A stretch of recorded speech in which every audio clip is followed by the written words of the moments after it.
اعوذ باللہ من الشیطان الرجیم، بسم اللہ الرحمن الرحیم۔ السلام علیکم فرینڈز۔ دوستو، کچھ دن پہلے ایک بڑی دردناک سی ایک افسوسناک خبر آئی اخبارات میں بھی اور ٹی وی چینلز پر بھی اور سوشل میڈیا پر بھی، کہ جب میاں والی میں ایک نوجوان باپ نے اپنے پہلی اولاد جو بیٹی پیدا ہو گئی،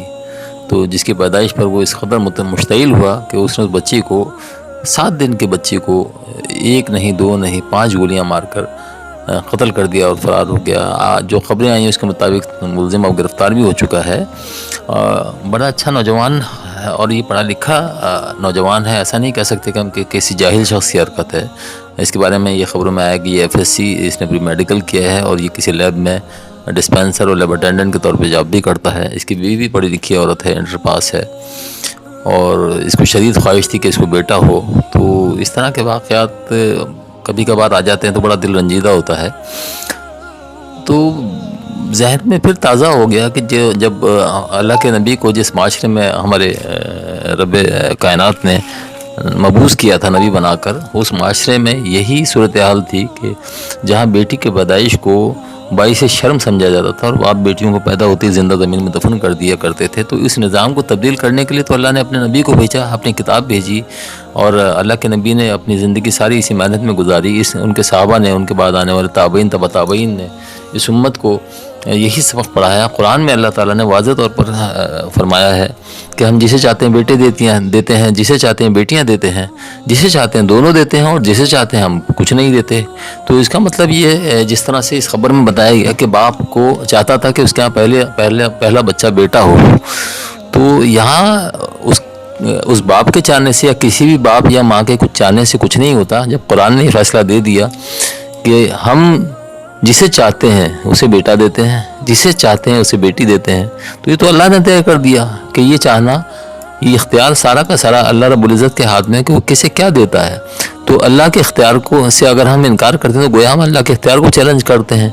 کہ ہماری خواہش یہ پوری نہیں اور ہم یہ نہیں چاہتے تھے۔ تو اس کا مطلب ہے کہ آپ اللہ کے چاہنے کو، اللہ کے اختیار کو تسلیم کرنے سے انکار کر رہے ہو۔ تو یہ بہت سنگین لمحہ فکریہ ہے۔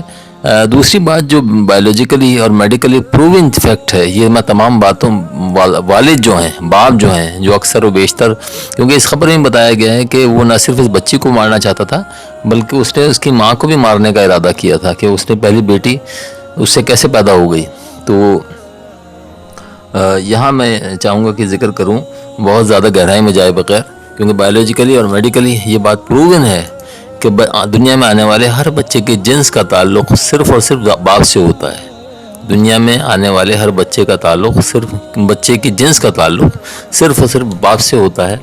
اور اس میں ماں کا کوئی دخل نہیں ہے کہ آنے والا بچہ بیٹا ہوگا یا بیٹی۔ اگر کچھ تھوڑا بہت اللہ نے، ویسے تو سارا دخل اللہ کا ہے، لیکن جو تھوڑا بہت بایولوجیکلی اور سائنٹیفیکلی اللہ نے انسان میں دیا ہے تو وہ باپ کے اندر ہے کہ آنے والے بچے کی جنس کیا ہوگی۔ تو اس سلسلے میں ماں کو الزام دینا یا کسی کو بھی الزام دینا یا اللہ کے فیصلوں کو چیلنج کرنا، یہ ایک انتہائی جس سے کہا جا سکتا ہے کہ کوئی شخص اگر ایسا کرتا ہے تو گویا وہ اپنی دنیا اور آخرت برباد کرتا ہے۔ تو اس بارے میں فکر کرنے کی ضرورت ہے۔ اور بیٹیوں کے حوالے سے کہ شرمندگی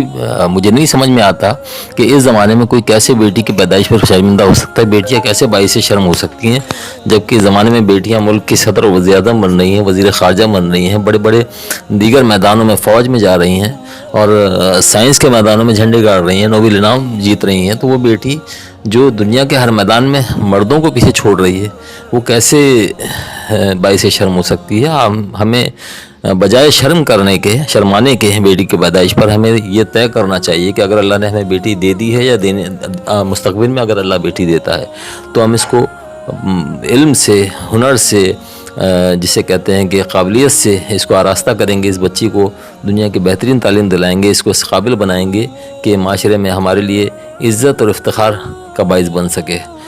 میرا خیال یہ زیادہ بہتر ہے بجائے اس کے کہ ہم بچیوں کو دوبارہ زمانہ جاہلیت کی طرح سے پیدا ہوتے ہی زندہ دفن کرنا یا گولیاں مار کر قتل کرنا شروع کر دیں۔ اللہ ہم سب کو ہدایت عطا فرمائے،